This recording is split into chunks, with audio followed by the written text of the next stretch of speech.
So, what if I told you there's a set of secret rules running the entire universe? I mean, they're invisible, they are absolutely unbreakable, and they dictate everything, from the engine humming in your car to the most distant stars in the night sky. Today, we're going to pull back that curtain and finally understand them. And it all starts with a super simple question, something you probably experience every single morning. Why does your hot coffee always get cold? And why doesn't a cup of iced tea on your desk ever just decide to heat itself up? It seems almost like a silly question, right? But the why behind it is honestly one of the most profound truths in all of physics. Because the answer to that simple little coffee question doesn't just explain your morning brew. Nope. It explains how we build our engines. It explains how stars are born and how they die. It even explains the very direction of time itself. So let's start right there, with our own little universe in a cup, and see what it can teach us about, well, everything else. See, what's happening is your coffee is basically on a mission.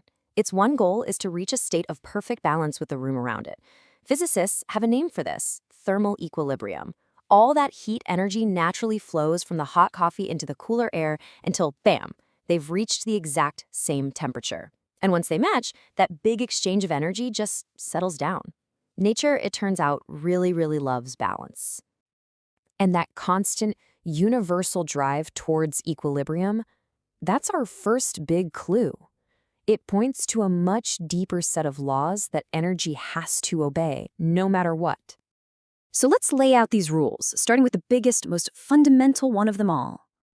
The first law of thermodynamics. It's a big name for a really simple, almost beautiful idea: the law of conservation of energy. The best way to think about it is like this. There's a universal bank account for all the energy in the cosmos. The total amount in that account never changes. It can be moved around, sure, converted into different currencies, like heat or motion or light, but the grand total in the vault, it is always, always fixed. Now, this is where it gets really interesting. On the one hand, what this means is that energy just changes form. The chemical energy in fuel becomes heat, and that heat becomes the motion that moves your car. But on the other hand, and this is the crucial part, it means you cannot cheat the system. You can't get something for nothing. There are no freebies. Every single perpetual motion machine you've ever heard of? Impossible. Why? Because it breaks this fundamental law.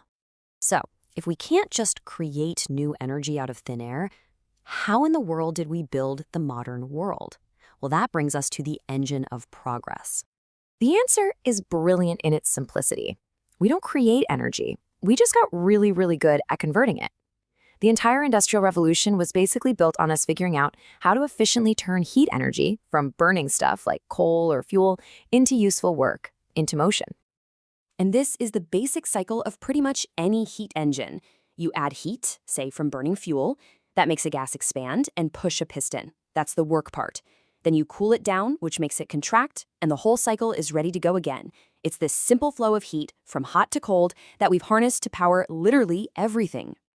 But there's another law, one that's, well, it's a lot stranger and way more profound. It doesn't just govern energy, it actually governs the direction of reality itself. Welcome to the arrow of time. The great astronomer Arthur Eddington really said it best. You can challenge Einstein's theories, you can argue with Newton's laws, but the second law of thermodynamics, it's undefeated. It is, for all intents and purposes, the supreme law of the universe. So what is this powerful law? It introduces a concept called entropy. And probably the simplest way to think about entropy is as a measure of disorder. And what the second law says is that the entire universe is on a one-way street. The direction is always, always towards more disorder. Let's look at a really simple example. Think about an intact egg.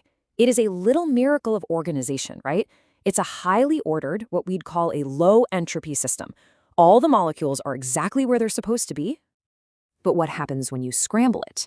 Well, it becomes a mess, a highly disordered, high entropy system. And here's the key. It is incredibly easy to go from the intact egg to the scrambled one. But have you ever seen a scrambled egg spontaneously reassemble itself back into a perfect egg? No way. That path is closed. Forever. And that is the law.